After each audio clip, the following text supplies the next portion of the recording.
Welcome to the Eventful podcast, where real conversations meet big ideas. This is where the real journey gets shared. It's honest, It's inspiring. and it's always eventful.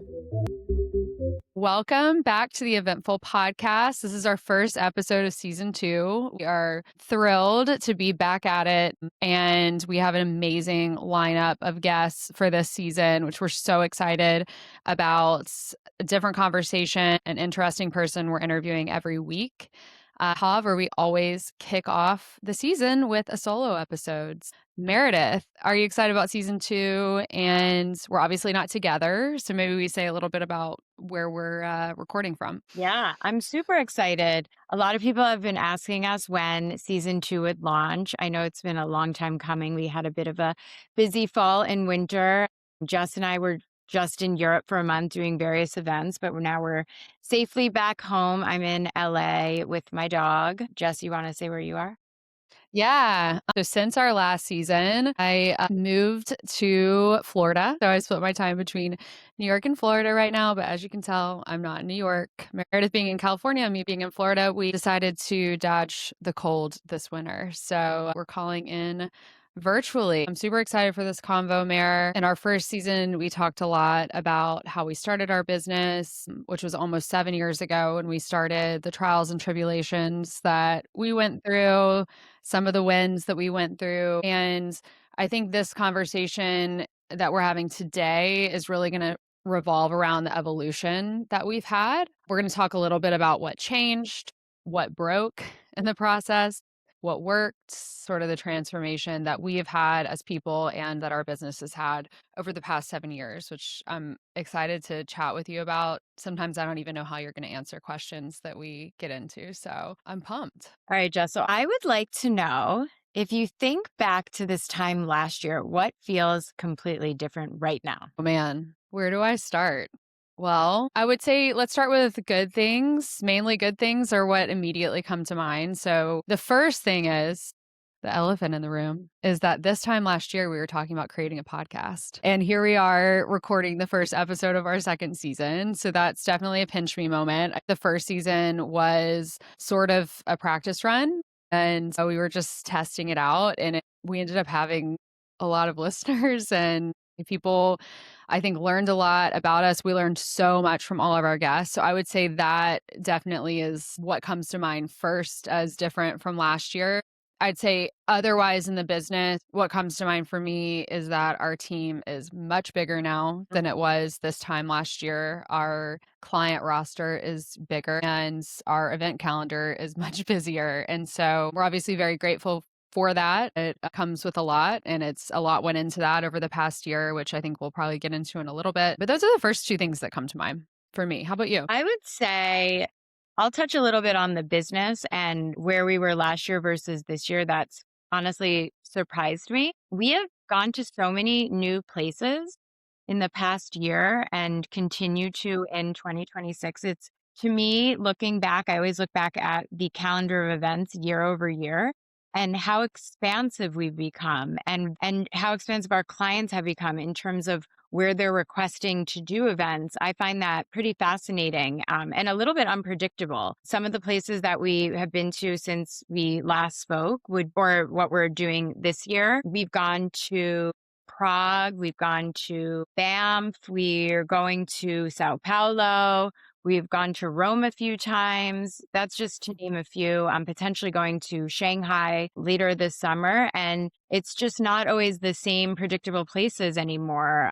So I think that is a testament to kind of where our clients are growing their business and their trust in us as well. Totally. And I just had a thought that goes into that is, which probably comes up in maybe every conversation or every day that we work together. But AI, I think, has expanded so much. And if you've listened to our podcast before, if you know our business, we do have clients in a lot of industries, but one of our main industries is tech, just in general. But I'd say the majority of our clients in tech right now are AI software companies. And so I think that that's had a lot to do, definitely with our business growth. It's had a lot to do with going to these new locations and sort of expanding territories of where we work and where we execute on the ground, and then just how people are so eager to connect in person Yeah. in this age of AI because everything is Zoom, everything is virtual, and being able to connect in person, people are just like really eager to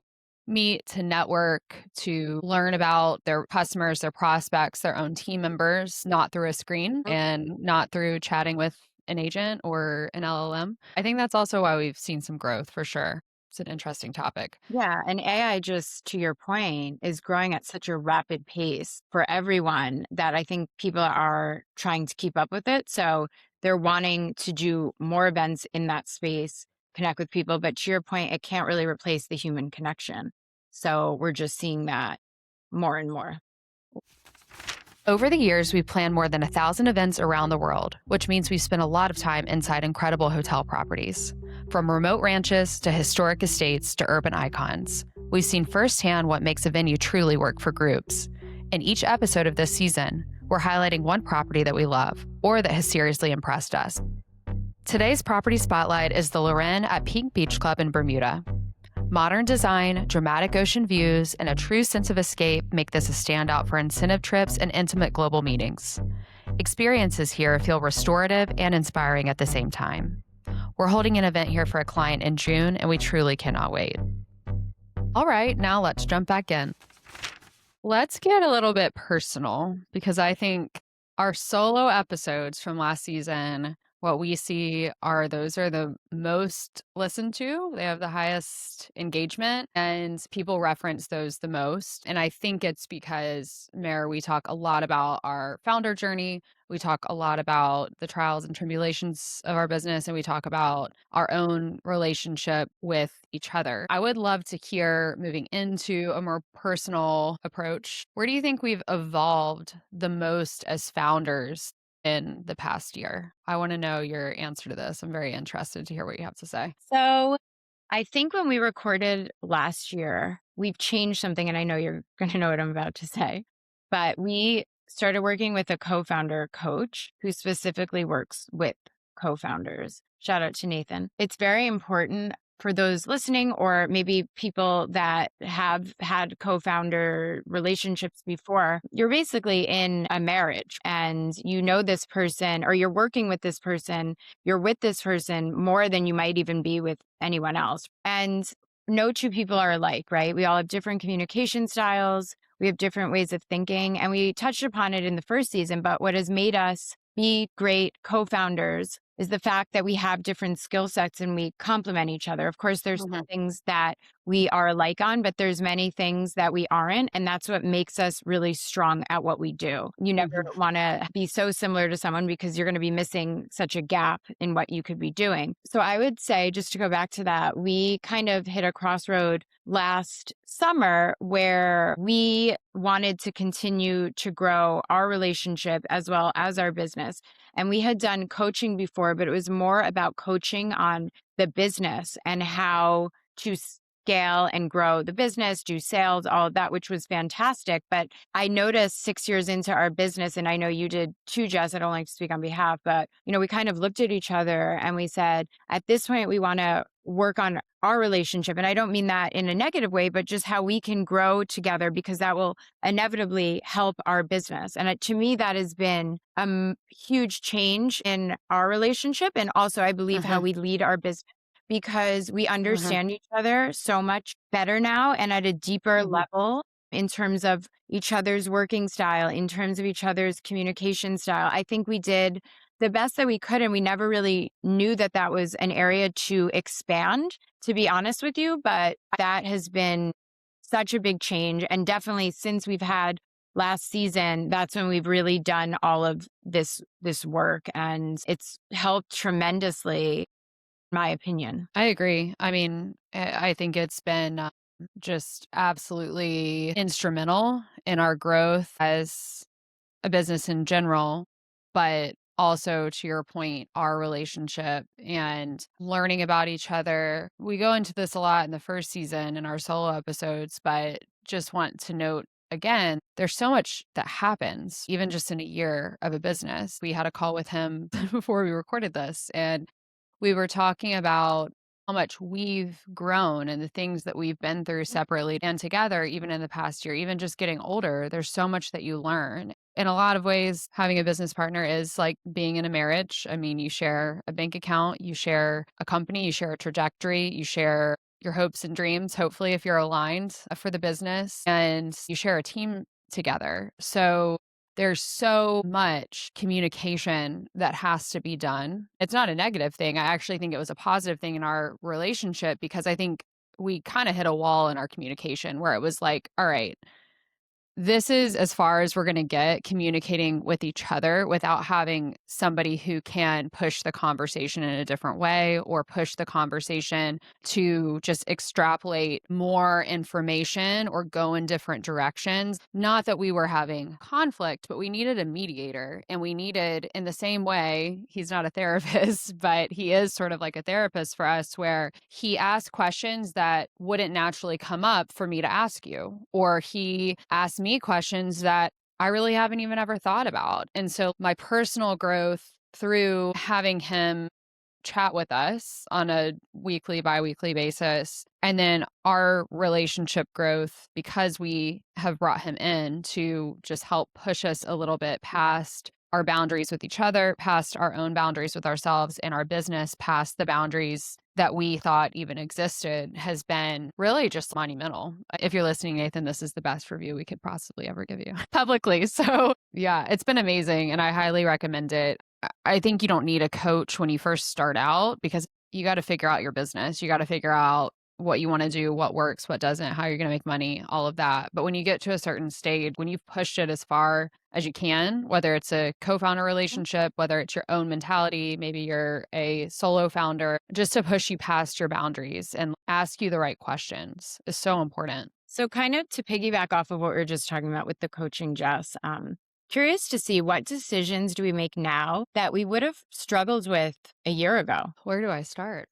I definitely think hiring. We know much better how to hire and who to hire, which is really a big learning curve for us as first time business owners. And as you grow, of course, you just have to hire more people. So it's just you learn as you go. There's really no other way to do it. So I would say, in the same sort of thread of as my answer for the last question, and talking about our communication, I think you and I are able to have conversations that we wouldn't have been able to have a year ago just because we were worried about, maybe hurting each other's feelings, or maybe we didn't want to stress each other out, or just trying to figure out priorities of what's important to discuss, what's not important to discuss, all of that. We have a much more open door of communication now, which is just a lot more efficient, which we talked about before. I love efficiency, which we've learned through our coach, but we can get to the bottom of things and decide on things a lot easier and a lot faster. You called me this morning. Here's the situation. What do you think we should do? And we're able to just rapid fire figure something out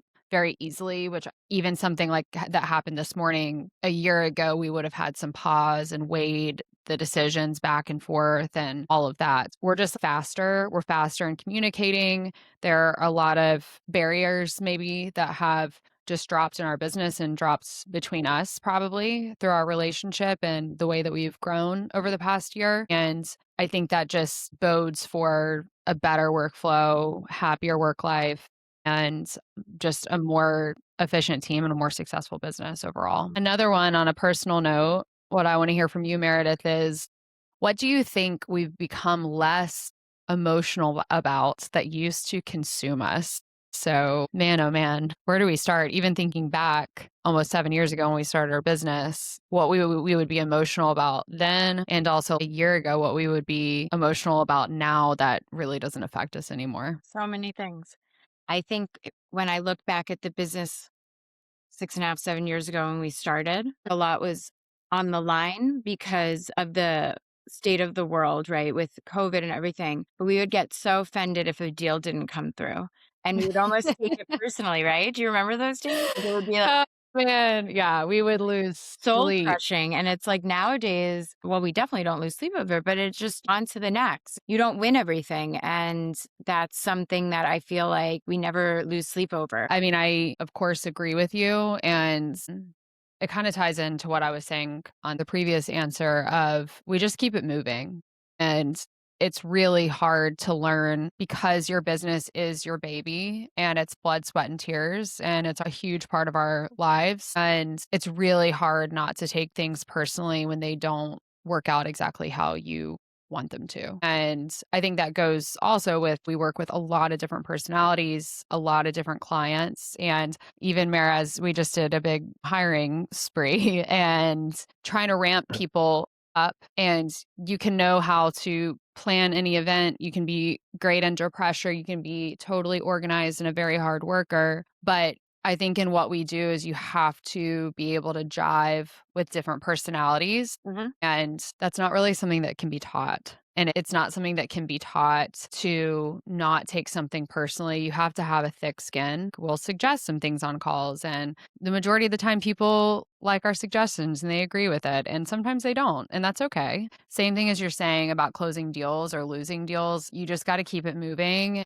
and have a thick skin and not ruminate over it, especially with owning a business. If something doesn't close, that takes some practice for sure. I agree with you. Now let's get into the nitty gritty of what broke because I love to show the behind the scenes stuff, that the real stuff, that not everything is rainbows and butterflies. And when you own a business or you work in a business, things break sometimes, right? Nothing is perfect. Was there a moment where we realized this way of doing things doesn't work anymore? Yeah, I think there was. I mean, Mary, I agree with you. Everybody's highlight reel is we can talk about wins all day long, but if we're not talking about the real stuff, then what's the point of doing this, right? Doing this podcast, I mean, because we want to give people a realistic view of what our life is like and what our journey's been like. But yeah, we are and have been through in the past couple of months in a process of restructuring our business, restructuring the verticals that you and I handle in our business. And I think it's been a process of trial, testing what works, is what I mean by that, but also patience, a lot of patience, patience from our team because there's just been a lot of transition. And so, to answer your question specifically, I think we got to a place last year where we can't both be working on the same things all the time. And we can't be working on the same accounts and the same events and with the same team members on our team all the time. And we actually, in one episode of the season, we talked to two co founders, two brothers who own their own business, Alex and Jesse Kirschbaum. And he said something in that podcast when we were interviewing him where he said, any meeting that we're in or any time we're both at the same place in person, that's a very expensive meeting or a very expensive event for us both to be there because you've got two of the leaders and two of the founders there giving their undivided attention to something. And I learned a lot from that because I actually had never heard that. And like I said, we learned so much from our guests. And I mean, so many business owners that have been at this a much longer time than we have. But that really hit me because if we're both on something at the same time, for instance, this podcast right now, it's an expensive hour because we're not giving our undivided attention to something else. And so I think that you and I have done a really good job. And where we are now of restructuring our team, our accounts, and the types of business that you and I are both leading is different now. But it hasn't been easy. It hasn't been a cakewalk. It's been a learning process and it's been really hard. And we've had to have some hard conversations about it with each other and with our team. What do you think that we've outgrown and talking about what's broken or what has broken in the past that is not broken anymore? But what do you think we've outgrown? And by this, I mean the people, the processes, types of clients, parts of our identity. Just going back to what we were saying with this type of business, what it's either you get it or you don't, with the fact that on the other side of it, now that we have our own clients, everyone works a different way and everyone has a different personality type. And you have to be able to shapeshift and move around that. So I Mhm. think before we'd have a way of doing things in terms of organization. That's an example, but that might not work for a client Mhm. to change and meld to their liking.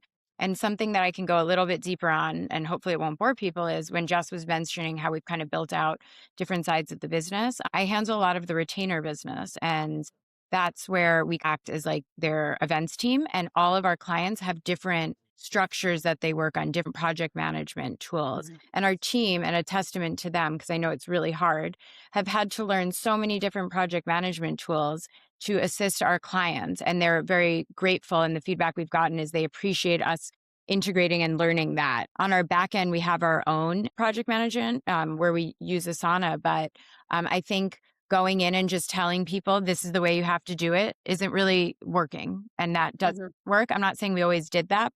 It's definitely something that I've noticed and I'm proud of in terms of what our team has had to do, learning so many different systems for so many different people. I agree with you. That's a great answer to that question. And in talking about what we've outgrown while we've been building and running this business, I want to talk a little bit about the parts of our own identity that we've outgrown. I can say ties into what we were discussing before about not closing a deal or something not going the way that you want it to is I think definitely having a co-founder and having a team that reports to you.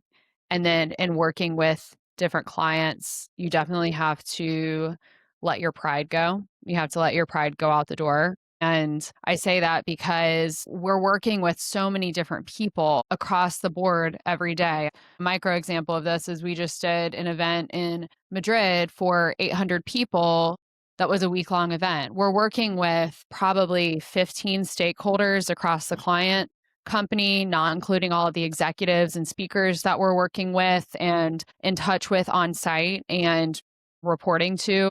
And then on top of that, we're working with an entire hotel hospitality team of probably 15 more people. And then we're working with all the vendors and having to interact with all of those personalities for a week under high pressure where we're all trying to make something work and we're all reporting to different people and it's all coming from the top down. You really just have to take a second and anything negative that happens or things that are said while everybody's exhausted or precarious situations just that an event like that puts you in because it's all live and it's a lot of pressure, you really just have to let things go. And that being said, even with each other, when we've been up for 18 hours and we've got clients asking us where something is, or have you figured this out yet? Or why isn't this working? You really have to humble yourself and just realize that you're all pushing towards a bigger picture and a bigger goal together. There's nothing personal about it. And that's hard. Even for me when I'm exhausted or I'm in another country or just working with so many different personalities, pressure down to the wire. I get reminded of it every time. It's a difficult, but fun, super fun process. And I'm so proud of every time we do this, especially a couple weeks ago when we produced the event, how everything turned out. Everybody was so happy and it's so rewarding. That's why we do what we do. But when you're in the middle of it, it gets very chaotic and it's tough. So, I mean, that's my answer for what part of my identity I've had to shed over the years for sure. How about you? Well, mine's actually kind of similar. I always bring up my Enneagram. I'm an Enneagram type 3, so I can be a little bit more on the emotional side. As you know, in events, even if you don't do events or you attend events, you know that they're long. They can go late. And just to dive into that, the event that we just produced that Jess was mentioning had very, very technical AV. And I typically handle the audio visual side of the business. It's something that I kind of just learned because I had to. And I haven't always been the most confident in it, but this particular event made me realize my capabilities. And there were a lot of last minute changes. It's a very big stage, lots of nuanced things, and it went over swimmingly. And sometimes you do have to push back because certain things can't be done. I think that's something else. So you have to learn what you can and cannot do because you want to set your client up for success. So I'm never going to say I can do something when I know that it's not going to work. I just remember sitting back there and just being so proud, not of necessarily myself, but just of our company and how we've grown and how we're able to produce such high caliber events and such highly technical events. I know, Jess, you did the stage design. I was so impressed with it. But just being able to work with all the different personalities, people are coming up to me in the back, live show with all these people watching, saying, we need to add this video. It's not easy. It's not like you just put a video in and it goes up on stage. You have to put it on a whole system in the back. And just being able to do that a couple of years ago, there's no way I would have crumbled under the pressure and I would have been an absolute basket case and I probably would have been crying. I've only come one time, but don't go there. For me, it was during AV. Like proud of the where I come and I didn't take it personally and I just like moved forward and I got it to where the client was happy. And I just remember being really proud of myself, but also of prospect when I saw that. So proud. So proud of that event that we did. And wow, have we grown? Have our clients grown? We've been with some of these companies, they're legacy clients of ours, and they've been working with us for over 5 years. And just watching their company trajectory, working with the same team members that we were working with 5 years ago, and just even seeing their career growth along with ours. Mhm. I think that's one of the most beautiful parts of our jobs is becoming friends with our clients, seeing their growth over the years and how they handle things. And that goes hand in hand with the way that we grow and the way our team grows as well. We spend a lot of time on this show talking about what actually makes events work, how strategy, leadership, and momentum come together in real life. That's exactly why we built Prospect 365, our partnership model for teams producing multiple events each year who want a strategic partner, not just a vendor. We stay close to your events calendar and your marketing goals, giving you consistent expertise, predictable support, and a team that truly feels like an extension of yours. If that sounds like the kind of support that your team has been looking for, you can learn more at prospectevents.com/prospect365. I think just to echo on that, like anything, as you get more of a skill set, whether you're working internally or your own business, you can always be learning, right? I'm just using me as an example, where several years ago, I just simply didn't have the skill set to be able to help produce anything like that. And now it's fun because I test myself and I'm always getting better and better. I know just you feel this way with what you do, but I was able to help produce something that was so much more high level than what I could do 2 years ago. It just goes to show you can never stop learning, and I'm hungry to. It's exciting when a client comes to me and they have a very complicated stage session. I mean, we had one stage session, we're using a splitter on 4 different things. One person had literally worked at Microsoft and said that this was more high tech, that session, than when they had worked at Microsoft when they did these keynotes. It's fun to be pushed. Sometimes in the moment it's really hard and you just want something to be easy, but I enjoy learning and I enjoy getting better at what I do. And especially as we talk about all this AI stuff, all the tech just getting so much better and better, you have to stay on top of it, because even as a business, Yeah. we have to be able to keep up leveling ourselves to be able to even compete, because that's just where the industry is going and that's where our clients are. Yeah, absolutely. To go into that for a second, of course, there are things which our clients hire us to advise them because we're experts at what we do. But I really pride ourselves on continuing to push past again and talking about boundaries and what you perceive as your boundary. There's so much that goes into that just as a business, but also personally. Every year we're pushing the boundary.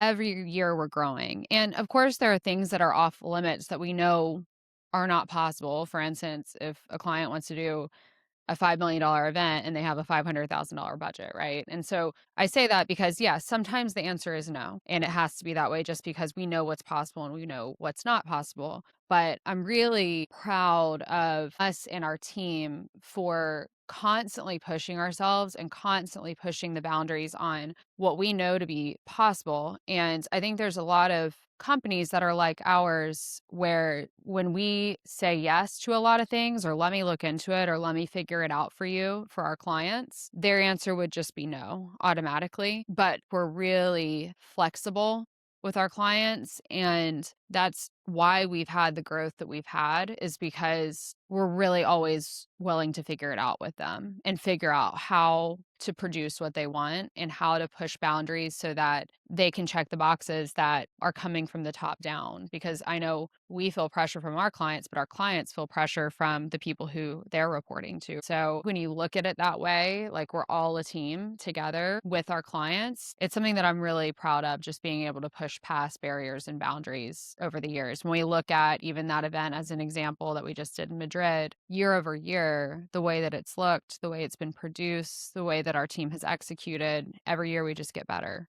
And every year the client team gets better. So yeah, I'm really proud of us for that as well. So again, let's go back into the personal layer of just ourselves, our self identity, our relationship with each other.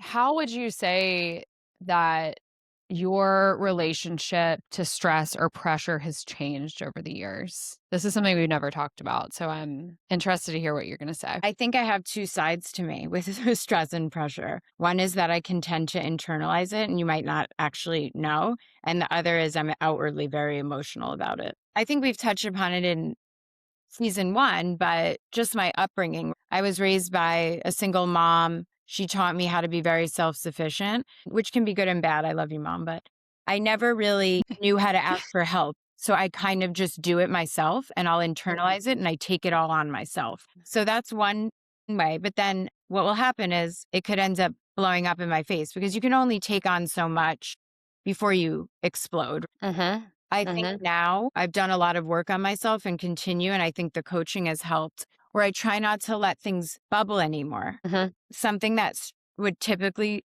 stress me out so much is having a difficult conversation, Mm-hmm. which is weird because I actually am quite direct. But sometimes if it's a difficult conversation, that's really hard for me. And I'll get in my head before I'll overthink it as opposed Mm-hmm. to just doing it. And that has been something that has given me a lot of anxiety before. Now I've worked to have the tools to be able to do it. And as you do it more and more, it doesn't become difficult because it's second nature. It's like riding a bike. You learn how to ride it and you just keep doing it. So certain things that used to stress me out and give me a lot of anxiety in terms of having a tough conversation are no longer a tough conversation. So my idea of a tough conversation also has shifted. Now the tough Mm-hmm. conversations might actually be tough. You might laugh at what I thought was a tough, direct conversation before. And I think just finding that medium balance because I don't love to just make people a part of my stresses without having a well thought out answer. I used to be a little bit more impulsive and I'll bring someone Mm-hmm. in and ask for advice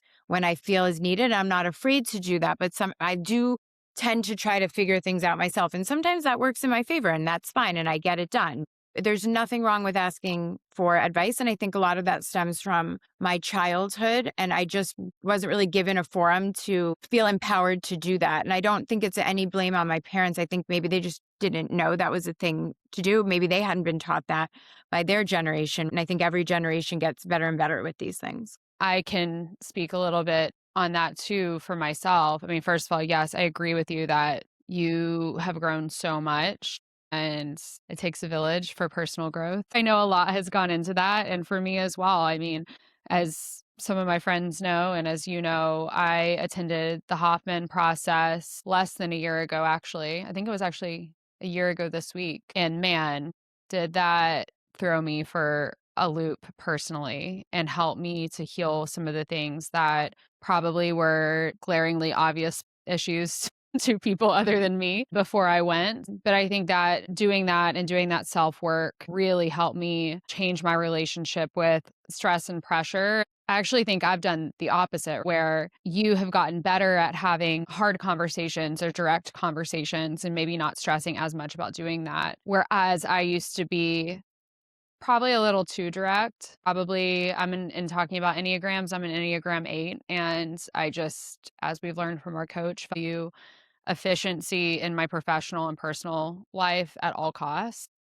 I think I've softened quite a bit from just my original mentality was always just to let's just talk about it and get through it. And having conversations about feelings and stuff that's inefficient to me, it's tertiary to the actual problem, right? And sometimes that comes into play and it's beneficial for me because with running a business, it's like not everything can be emotional, right? Like we can't put our emotions into every single decision or every single problem that we have. However, I think going to Hoffman, at least from the work perspective, put me into a bit of a softer state because sometimes conversations don't just take efficiency, they take softness and they take understanding for people who you're communicating with, whether it's a client, whether it's a team member, whether it's my co founder. That's really changed for me in the past year. So I don't even know if that answers the question of how it's changed with pressure and stress, but I think I've just like softened a lot. I don't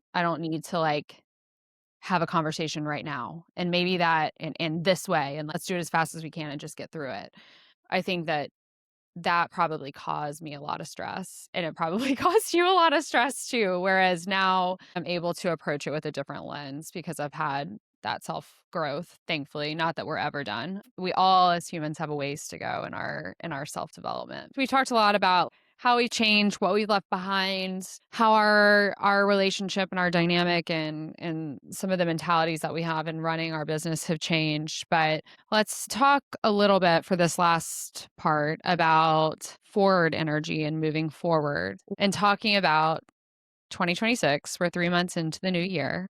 It's the year of the fire horse, even though Mercury is in retrograde right now, but only for a couple more days. What have you decided to intentionally leave behind while we move into this next chapter of our self development and of our business? I think leaving behind situations and people that don't serve me well anymore. As I've gotten older, my circle has become smaller, and I'm talking about the close people. I know that in work, we work with large circles of people. It's not really about that. But I think for me, I've grown a lot where I used to be a bit of a people pleaser. This is something that has been going on for a long time that I've gotten better at, but I used to get like, I'd have to be friends with everyone. I wanted Mm, to please everyone. I cared so much about what other people thought of me.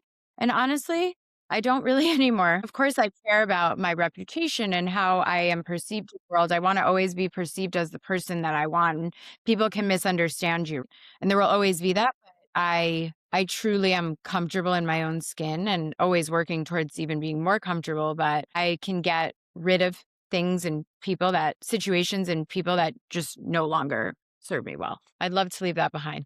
How about you, Jess? goodness, what am I leaving behind? I've had so much change in the past year, just location wise and just in life in general and with our business and what we're doing. It's kind of the same answer, but I wouldn't say that I've really ever been to benefit or detriment. I really haven't ever been a people pleaser. Maybe I should have been more in my life. I don't really think I've ever struggled with that. I'm not spending time on the things that don't benefit me or don't contribute to my own growth. And I think both of our answers are becoming a little more selfish in a good way because with what we do, our free time in our personal life is so limited. And it's so important to me to spend that time with people who support me, people who value me, people who push me to be my best, and are not a whole lot of drama. We just don't really have time for that. So I think that's something I've really left behind just even in the past year. If it takes too much emotional chess to figure something out or figure out what this person is thinking or feeling and we can't just have a direct conversation. If it's your family, it's a different story because family is a complicated relationship, but there'll always be your family. But I think in my personal life outside of my family, I just don't really entertain the idea of having drama, trying to justify certain things when it's true to who I am and how I want to be. And I just really don't have the patience for that anymore. So I've left a lot of that behind. Um, what do you think we're stepping into in this next chapter of our business that feels bigger than before and what we've built in the past? Well, I think our expansion for sure. We were talking about just how we are treating the business and growing the business in the sense where we have different sides. We're not all doing everything at the same time. And I think our willingness and openness to changes. I'm so fearful of change at this point in my life, just from things that have happened in life. And some people struggle with that. It's something that I think is a superpower of mine. And so not always just being a cog in the wheel and being open to how we're going to change and grow. Also, just to kind of go back into where the industry is going, you kind of have to. We Mhm. can't just sit back and let it just pass us. So it just feels bigger. I don't have an exact answer, but I'm like ready to jump and ready to take it on. whatever that may be, and being open to maybe the path will lead us another way. And we can't always just be so attached to the outcome and the goal, because that might change in the process. Going with the flow and not being so rigid with where we want things to be, because sometimes the best things happen from it's steered this way and now we've got a whole different leg of the business now. Yeah. Yeah. I agree with that. And taking a bit of a different direction here on that same topic, it's not only about the fear or lack of fear, it's also about what you know to be possible. And if you would have told me 6.5 years ago that we'd be sitting here recording a podcast and working with some of these brands, these huge companies that we work with now, and we'd had our team would be the size that it is, and we'd be running a global company to the extent of what it is, I didn't think I was limiting myself. I was pushing myself just to even start a company and stick with it in the early days. But now what I know is if you just follow your gut, and it sounds cheesy, but if you really believe in yourself and your abilities and you just keep working at it and growing and learning and pushing yourself to be the best version of yourself personally and professionally and guiding your team with that same attitude, the level of growth that we have achieved at this point was just unfathomable to me when we started. And so I think just for anybody listening who maybe you don't want to be an entrepreneur, maybe you don't want to be a founder, maybe you enjoy working internally at a company and it's just about career growth and trajectory, just don't limit yourself. You just don't even know what could happen if you keep on that same positive path of just like, I'm going to get better at this. I'm going to learn. I'm going to figure it out and I'm going to push myself to really push the boundaries of what I know to be possible. And you'll be rewarded. I have no doubt. We've seen that ourselves and what we've built and where we are now. So in this next chapter, I mean, what are the next 7 years going to bring? Meredith, we have so many ways that we want to expand our business. We have so many ideas. There's so many things that we want to pursue that wouldn't have even been a thought 6.5 years ago. So that feels bigger to me than before. Well, that is such a great question to finish the first podcast of the season. And we're so excited for all of the amazing guests that we have coming on this season. And I think you guys are all going to love them. And we're so happy to be back and in action. Yeah. Thanks, Mare. Thanks for listening, everyone. We're excited for what's to come, and we think you'll enjoy every episode that comes out each week. So thanks so much. Thanks, everyone. Thank you so much for joining us on the first episode of season 2 of the Eventful podcast. We're so excited about the guests that we have in the lineup this season. Stay tuned for next week for another incredible conversation.